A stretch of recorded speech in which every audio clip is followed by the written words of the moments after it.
Glory Days. The best of Morning Glory with PJ and Jim on Radio Nova. With insuremycars.ie. Get low prices and save on your car insurance today at insuremycars.ie. Right, here we go. Another Glory Days. Another Glory Days. Look at that. And we've been saying it all week, but the sun is out. The tide has turned. The worm has turned. Oh, jeepers, I mean, it's we're a different existence now. I wouldn't be getting overly carried away. I mean, obviously, there's never going to be a bad day ever again. It's all over, and dare we say it. I really hope somebody's listening. I mean, obviously, I want the weekend to be great for everybody, but I hope somebody's listening to you, hating on about it. Oh, yeah. And they're sitting there, and it's pissing down out of the heavens. It's only somewhere in Culture land where there's... where it's constantly raining. There's nothing we can do about that. I would like you to take some solace and comfort in the fact that we are feeling quite good. But you see, the weird thing about you is you change. I mean, you literally change like the weather.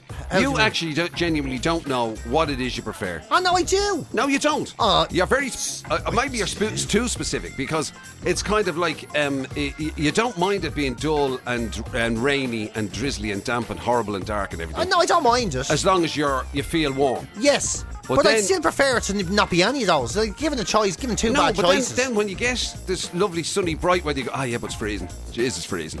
Yeah, no, listen. Now, you see, this is the fucking problem here, isn't it? You can't say anything without someone analysing it or over-analysing it. Yeah. So, given the choice, you can't say it without somebody taking your word for it. Yeah, given the choice. Yeah, exactly. Yeah, it's ridiculous. It's absolutely ridiculous. So, given the choice of absolutely freezing but sunny, right, or grey, warm and wet, I'll go grey, warm and wet. Right. But given if you throw it in, well, what's the best situation? Well, dry, sunny and warm. Obviously. All together. Yeah, nobody would disagree on that front. Well, apparently I fucking did. Yeah, it was the fact that it used to rain on the... And then, of course, you do end up... Now, come on, you have to acknowledge this. You do end up...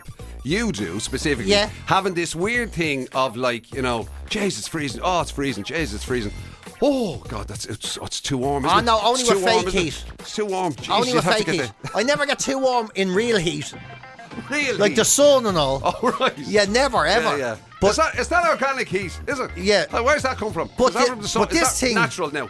But this thing where Jim sticks on all his clothes on the set of gloves indoors and all, and stands on a blow heater and has a shovel up his legs, and then it's like 47.5 degrees, and you go, Jesus, Jim, it's very hot in here, and he's like, I would have thought it was just cosy, Yeah. Comfortable, I would have said. You're like, comfortable? Nobody's comfortable. A hibernating bear couldn't be comfortable in this. This is, yeah. So I'd never turn the heating on in the house. No, never. But I love when I'm really warm outside. I mean, never's a very strong word. I would never turn on the heat. I mean, most people listening to this have probably experienced things like Beast from the East and various other kind of really, really cold snaps. Remember that time it was supposedly going down to like -9 and everything? Yeah. You'd never turn the heat on. I would never turn the heat on, no. You don't get enough out of it. I treat turning on the heat like going to a GP. I need more than one problem. So what I would do in that case, what I used to do in Dunleary is I go, right, I'm absolutely freezing here. So I get down the blanket and I'll put on my jacket in the house and sit under the blanket. And then if I was still cold, I turn on the cooker and I do some food and lean over the cooker. Fucking hell. So I was at least, while I'm using that energy, I'm also getting food. You are Ebenezer. You're absolutely Ebenezer. But I'd never turn on heat. What are you throwing out that tea bag for? There's 3 or 4 more uses in that. Wouldn't you hang it? It's no wonder you're poor, Cratchit.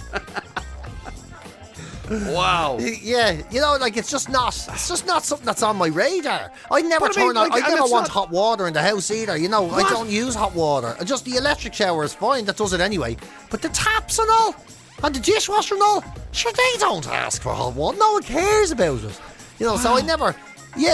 hot water wouldn't be on my list of priorities at all, You don't use hot water for your teeth. You definitely don't use it for... there's most things, just cold water is fine. Right, okay. We survived for millennia as human beings and all without having ever hot water. But the theory of most humanity is advancement. The constant pursuit. We've come too far. We've come too far. What? With hot fucking water? Yeah, people want baths and everything. And how do you make your tea? Well, with kettle, that's different. But you wouldn't like... Drink that. Jesus, this is freezing. Yeah, exactly. Came out of the tap. Oh, yeah. You put the And that's the fifth squish of that bag. as well. Jeez, this tea is very cold and weak. Hey, it's fucking all right, isn't it? Yeah. What you want? Oh, you want it warm as well. Now, the one thing I will give you, right, the one time I will let you off the hook is, I do think at least, right, you are an extreme version of it. I will grant you that.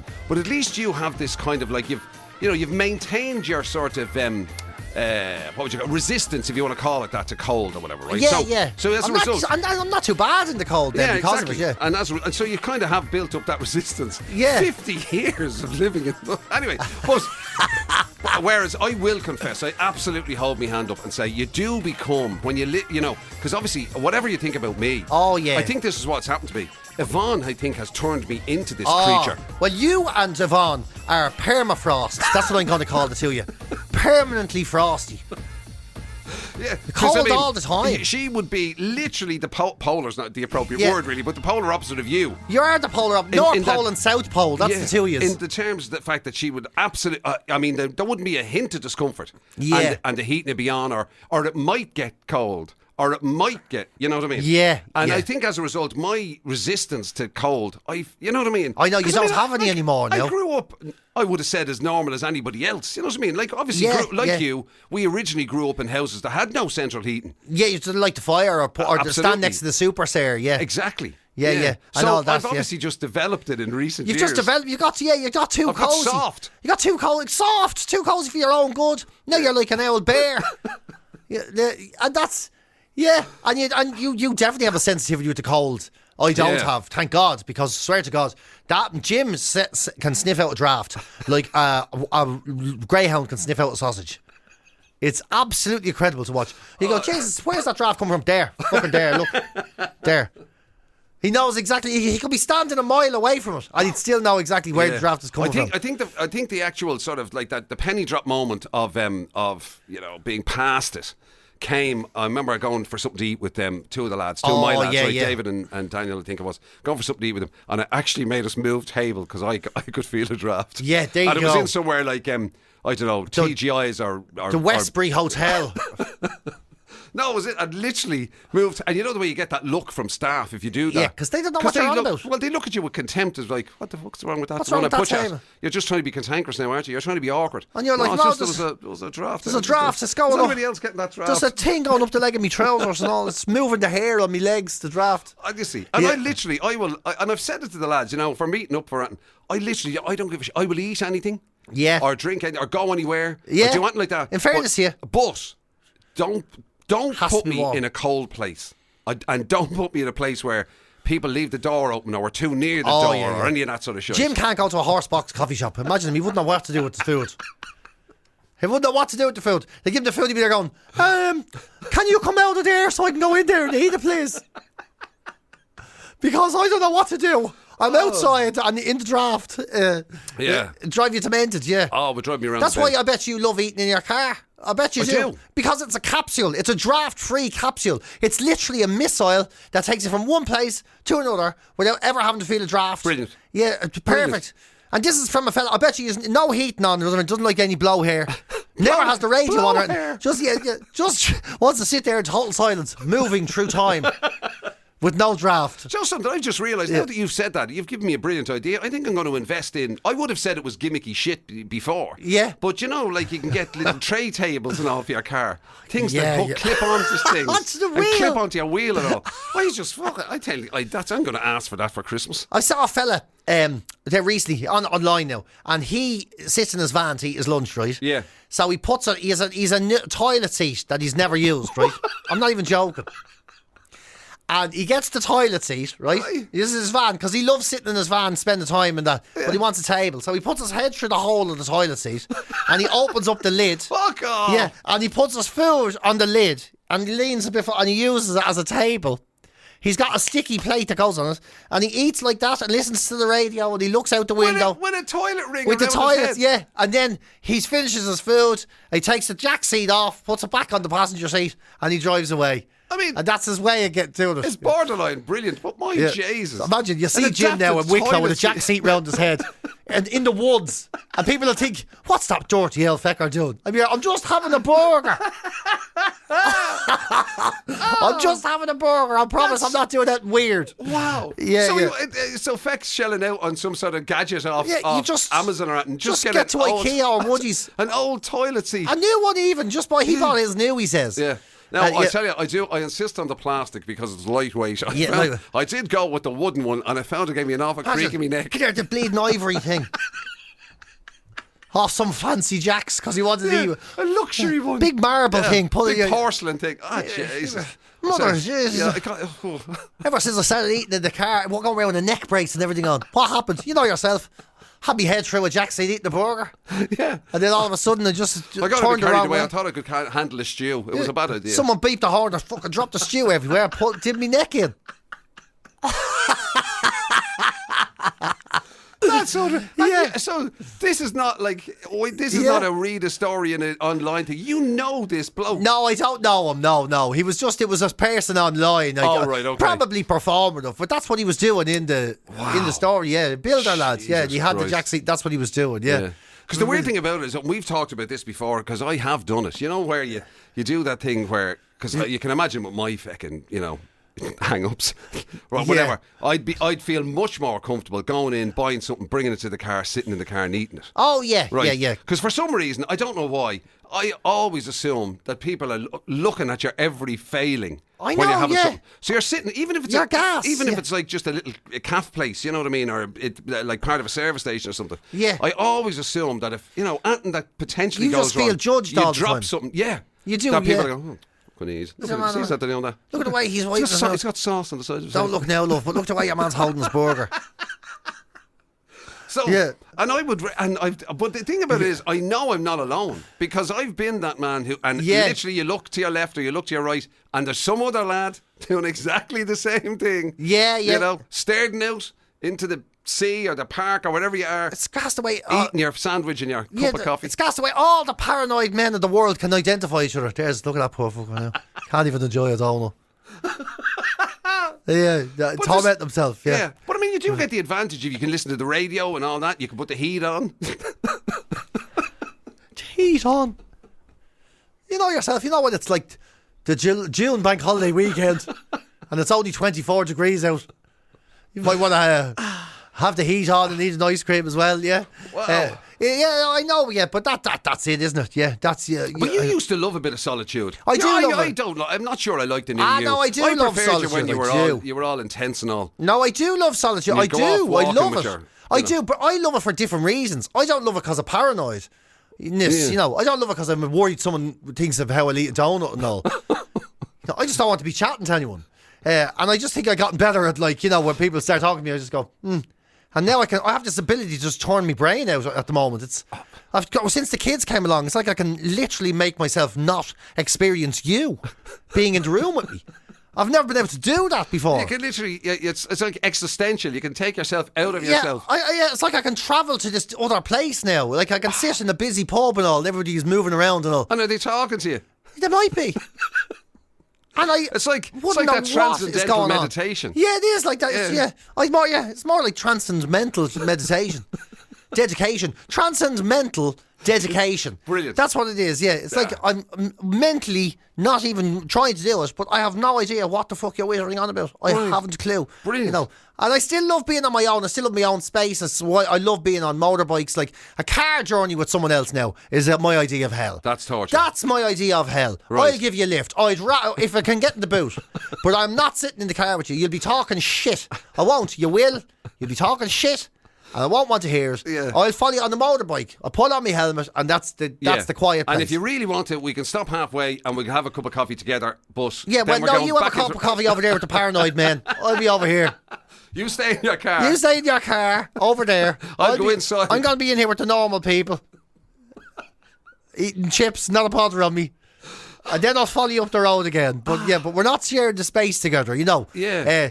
So I think we both like our solitude and isolation, but I think we do like it for different reasons. Yeah, I think you just need you're like you have to recharge your social batteries or something. It's a weird one. I mean, don't get me wrong. I do enjoy. And I think I do as well. I am quite a social person. Do you know what it is? Here it is, right? Jim's a smartphone, right? There's a fucking lot going on. I'm a Nokia. Right, that's what it is. So Jim needs to be charged more frequently because there's a lot draining the battery. There's a lot fucking going on, right? You know, I'm just in the corner playing Snake and no one's calling. But Jim's got, the internet and the time, and what am I going to get for dinner? And then she's going to be giving me this, and then I'll have to go there, and oh my God, I haven't planned holidays. It's only January. I fucking have to plan something, I'm going to lose it. And then there's this, and then there's that, and then, I didn't get me hedge trimmers, and what's that lump on me back? Oh, Jesus Christ, I think my balls are going to fall off. Oh, holy Moses. What age am I now? Where's me kids? Who's going around? You know, all the apps are open all the time. Yeah, whereas I'm a Nokia. I'm sitting in the corner. That's what's playing. Tetris is going on. Tetris. That's going on.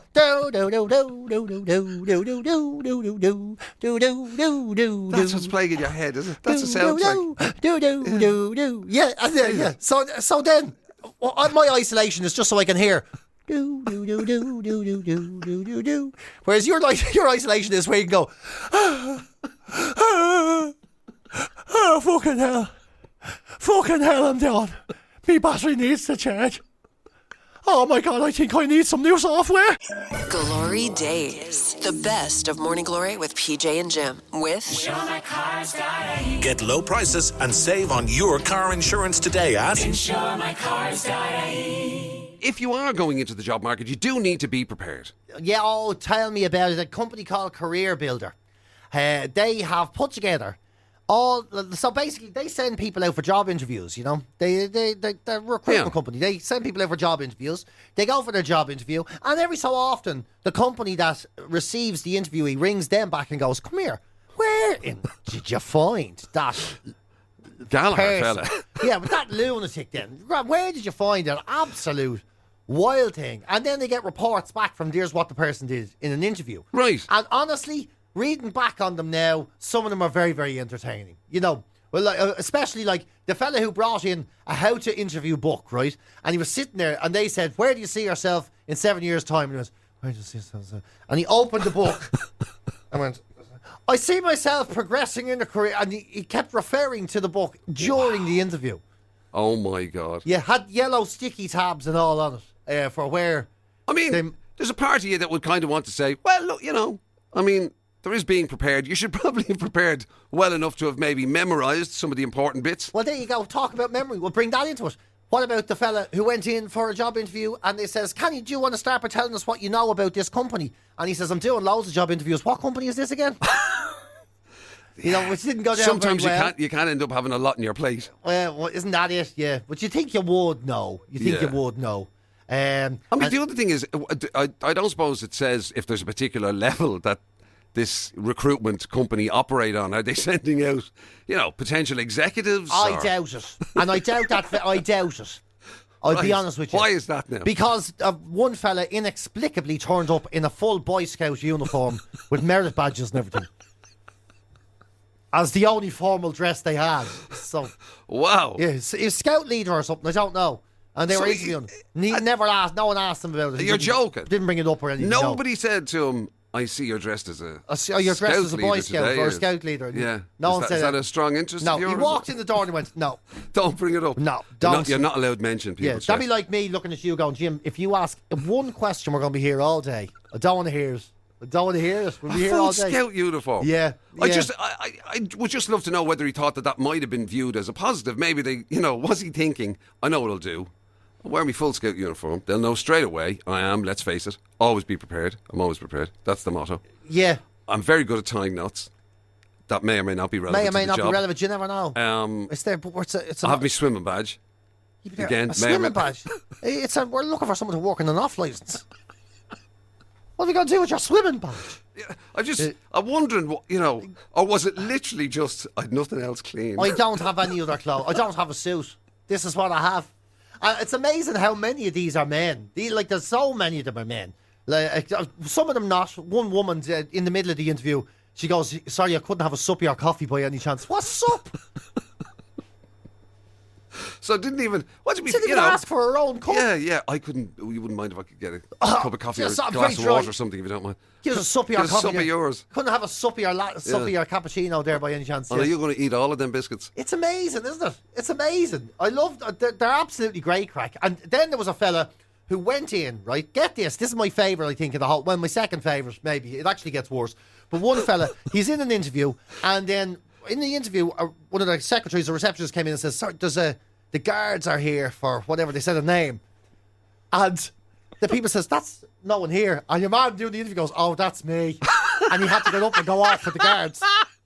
Isn't that amazing? So he was. Well, we don't know if he was arrested, but he was certainly of interest to the guards. He was of interest to the point that they knew where he was and had to go immediately to get him. Oh, my God. Who's that? We don't know who that is. Probably not even the same name. Oh, that's me. Yeah. Wow. Anyway, I'll do this again, which is next week. But the woman Assuming I get off. Yeah, it's unbelievable. I may not need this job. I might have my bed and board taken care of for a while.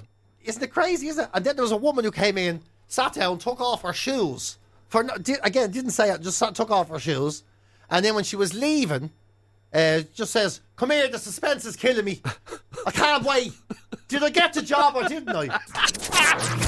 Glory Days. It's the very best of Morning Glory with PJ and Jim on Radio Nova with Get low prices and save on your car insurance today at InsureMyCars.ie. As you know, our learned friend and colleague PJ Gallagher here, among the many things that we have to acknowledge about him. Would you get away No, already? we do acknowledge. No, he is a man who he's had his ailments. Do you know what I I mean? have had my ailments. You could whether you work from the head down or the feet up. You don't go far before you find an ailment that he's had. That's true. And now, as you often say, from a male perspective, there is this thing where I'm basically a doctor. Yeah, there is this thing where you do tend, sometimes as a man, to sort of save up your ailments before you go to a doctor. Too right you do, because doctors are expensive now. 70 odd quid and all. You go into a doctor, so you always, to our detriment, lads, and we shouldn't do it. And I'm trying not to do it, but going in with one problem feels like a rob. If you have 3 or 4 saved up, you feel like you get value for money. Yeah. My arm is at me. It hurts when I sit down. My ear is ringing. And, my nose... And especially now... I smell sulphur all the time. Especially now that a lot of GPs are kind of like consultants' receptions. Well, that's... Yeah. Do you know what I mean? You go in, you say, I got this... And then they look up the name of somebody and go and see him. Yeah, so it's like a referral. I've a pain in my chest, no problem. Yeah, hang on a second, I look that up. Let me get my book. Heartman is here. He'll call you. You go, can I just have the book? I don't have to give you the 70 quid at all if I can just get my hands on your book. Well, now there's a potential way, or at least they're claiming there might be a potential way to save yourself a few quid. They've invented in Massachusetts with the US military a new fabric, a smart fabric, that if they make clothes out of it, which they're in the process of doing, it'll be able to tell you when you're sick. Can you imagine that? So you wear clothes that will, be so in tune with your body one way or another through traditional fibres and fabrics and some machine and computerised appnology. So it'll get your appnology into the phone and all. And then it will be able to tell you when you're sick. I would hate it. What? I'll be honest, I would, yeah.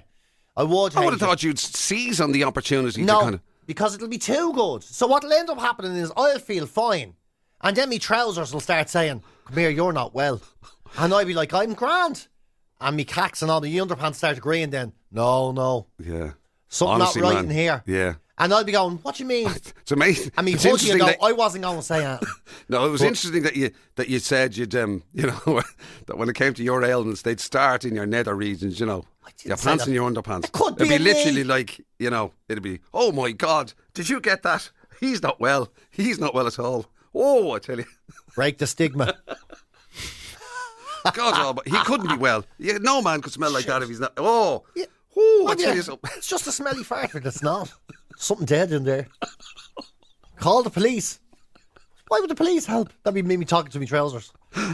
Wow. Yeah. So this thing monitors, obviously, aspects of your physiology. Sweat and all that, and your and heart rate and everything like that. Your like you said, your physiology and everything. And then it decides if something's wrong, if something's askew, it will alert you and say, "Get to a doctor, something's not right." So it's interesting Sure, now. I'd never be anywhere else. But the interesting thing about it is at least you would get value, though.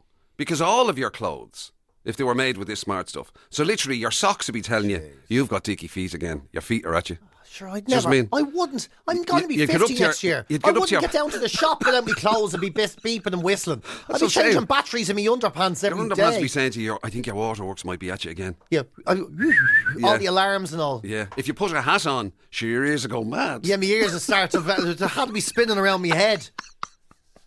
Trying to tell me something was wrong. I'd be there, I know something's wrong. Wow. But again, at least from your perspective, it would be value. You know what I mean? True enough, yeah. Yeah, although, as you say, it could get annoying, considering the way you are about cars that are trying to keep you safe, keep you in the middle of the road and everything. I bloody hate new cars. Any car made after 2018, all this beeping and whistling and farting and pipping and popping.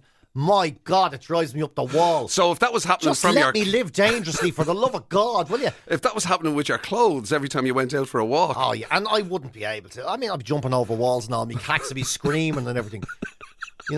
And you'd be the other way. Everything would be all quiet. Then you'd stand close to a radiator, your cats would go, here, Jim. You'd be like, I'm gonna die. Glory Days. The best of Morning Glory with PJ and Jim. With InsureMyCars.ie. Get low prices and save on your car insurance today at InsureMyCars.ie. They've compiled, by the way, today, a list of all the most common names of villains in movies, right? Right. So the most common names. Now, when you think of villains in movies, dear God, I can't even say it. You think of Hannibal Lecter, or you think of Hans Landa. You think Kaiser Soze. These are the names I think of. Freddy Krueger. These are the names that's come to mind when I think of villains in movies. Yeah. So when you compile them about the most frequently used ones, I was really, really surprised to see that Dave was the number 2.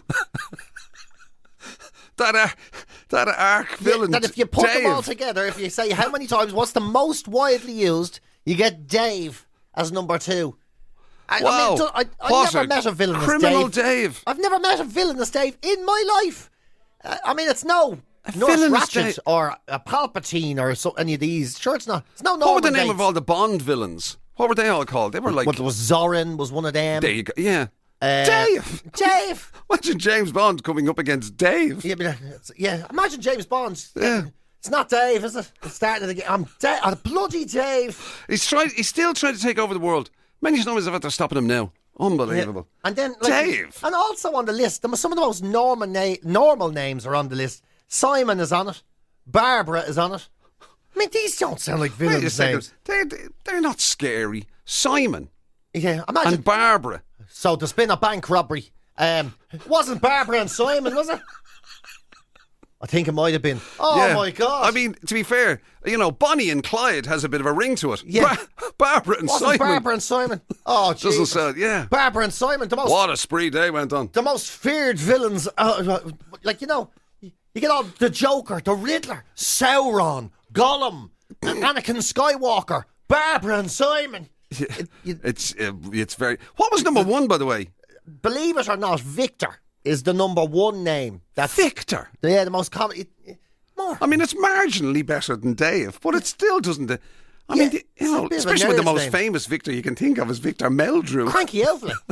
It's just Cranky Elflin's name, isn't it? They're terrible. Who compiled that list? Yeah, I don't know from who compiled it. Yeah, they compiled it from a list of... I don't know who compiled it, actually. It looks like it was Empire Magazine. Oh, myNameTags.com. They did it. Wow. They did all the survey on it. 473 works of literature, film and TV. These are the most common names. Ed was number 5. Eddie. All right, Ed. What you doing? You know yourself. Taking over the world and all. Usual stuff. Nothing out of the ordinary. Just no the big usual. deal, yeah. Same day. Just going to get the shopping done now and then. Go on about the old world domination thing. Yeah. Going to try and wipe out the human race, given half a chance. Sure, who wouldn't? I love all of the WhatsApps as well that have come in about that. When you were doing your whole kind of like, who's that they're doing that now? Is that Dave? Is that Dave trying to take over the world? It's not Dave. It's Rodney. Yeah. Glory Days. It's the very best of Morning Glory with PJ and Jim on Radio Nova with InsureMyCars.ie. Get low prices and save on your car insurance today at InsureMyCars.ie. PJ, as you know, is of course, he claims naturally to be the ultimate dub, don't you? Well, I don't know if I do. I mean, you you say that. I just saw a person from Dublin. No, you used to give it loads on the old Dub. Obviously, Dub's GAA supporter, naturally. Yeah, it's a big time, of course, yeah. You had a character that celebrated their Dublinisms. Yeah, I do. I love Dublin. All of that, yeah. I love Dublin you very classify much. yourself very much as a Dub. Yeah. Despite coming from Mayo. Oh, which is God, unusual. you're an awful... What? So it's hard to know whether this particular story will apply to you or not. Like, are you necessarily a city dweller or are you rural folk? Well, actually, I'm glad you brought it up because times have changed. Times they are changing, right? Right. And a staggering 1 in 5 city dwellers feel they are disconnected from nature. And the weird part of this story, the part that stands out for me, is some, they say, can't even recall or remember the last time they met a farm animal. They met a farm animal? Yeah, they can't even remember the last time they met a farm animal or saw one or anything. In the flesh, as opposed to seeing it on the screen. Real. Whatever. Like, we can't all be Jim McCabe. We can't all just like skip over goats as we go to the shop, or sit down in the local pub and chase out the turkeys, or whatever it is. Or have a pint with a goat. As you did famously do. Yes. Yeah, I know. Yeah, I mean, Jim would be there, like, he waves to the deer, and the mad thing is they wave back when he's coming to work. They're all like, "Hey, take it easy, Jim. That's take it easy. Jim. He's going to the radio. I could have been crossing there. Yeah, Take it handy, will you?" Little Bambi be there giving the hoofs up as he comes in, past the dishes and all that sort of crap. You can't all be like that. You can't be at one with nature. But they say pheasants roaming around your garden and everything. Jim came in one day. He had a pheasant in his pocket. Why did? How dare you? I'll get accused of poaching. Well, I don't know what those feathers were. I always wear those. But like you said, I was one of these people for a very long time. I didn't meet farm animals. I actually meet sheep quite frequently now. I do. Yeah. I'm quite frequent. Again, meter of sheep. He's got a chapter about it in his book. It's near where I live now. I get to see them all the time. Wow. In my new place where I live. Why is that now? Because you live in North Strand. I thought there was horses in North Strand. You live by the sea, don't you? Yeah. Where do you see your sheep? There's all out. If you go off the back sort of walk there to Portmarnock, there's cows and sheep and everything up there. Oh, look at that! It must spectacular. Must be a joy. Must be look like Jurassic Park to you. Spectacular! I tell you what he's getting at, because that's the truth. Because I never forget where Jim is from. Many years ago. I mean, Jim was probably in his 30s then.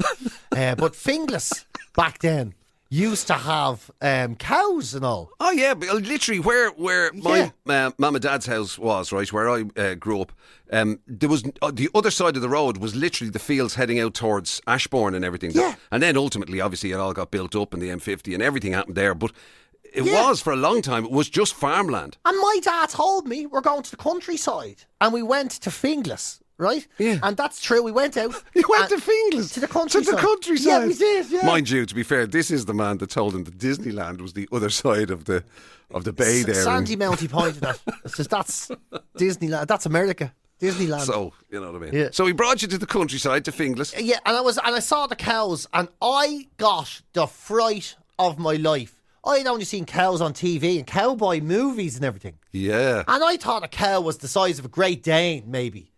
I couldn't believe it was like a Tyrannosaurus Rex, the size of the thing.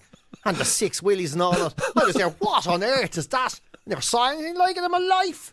I couldn't believe I honestly thought it was the size of a big dog. That's how I thought, an Alsatian, I thought the size of a cow. And didn't you famously believe that cows weren't kind of kept as herds, that they were captured? Because they weren't moving. That's what happened. I thought...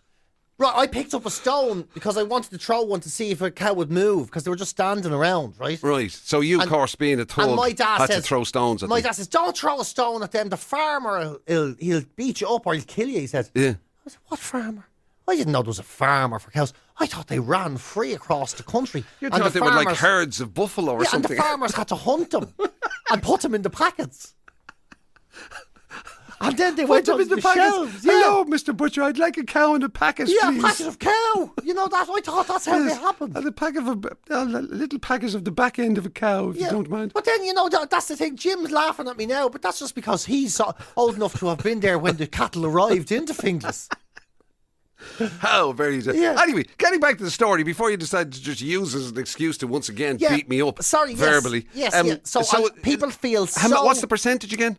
Well, even where you live, even up the countryside, even up there where you can't open the door without hitting a pheasant, half of people up there, 50%, feel disconnected from the nature around them. Right. But the huge majority, like into the 90% of urban and city dwellers, feel disconnected from nature around them. Right. And what percentage haven't seen a farm animal? Oh yeah, that's so. It doesn't give you the exact percentage. It says 58% can't remember the last time they met a farm animal. Wow, that's wild, isn't it? Yeah. I mean, well, no, not wild because it's a farm animal, but still. Well, it depends what you count a farm animal as, isn't it? Well, that's true. I mean, farmers have dogs. People say that. I was just going to say, yeah. Like if there's an old cat just hanging around a farm, does that count? An old cat, yeah, maybe. I suppose. I don't know. An old goat. Maybe there's still wild animals and things we know nothing about. I haven't been there. Oh, there's a few, all right. Yeah. I went to school with a few of them. Well, I spell did ride a horse into Tesco Clearwater. Yeah, You've been listening to Glory Days, the best of Radio Nova's Morning Glory with PJ and Jim. Catch the show live weekdays 6 to 10 on FM, online at nova.ie or on the Nova app. With insuremycars.ie. Get low prices and save on your car insurance today at insuremycars.ie.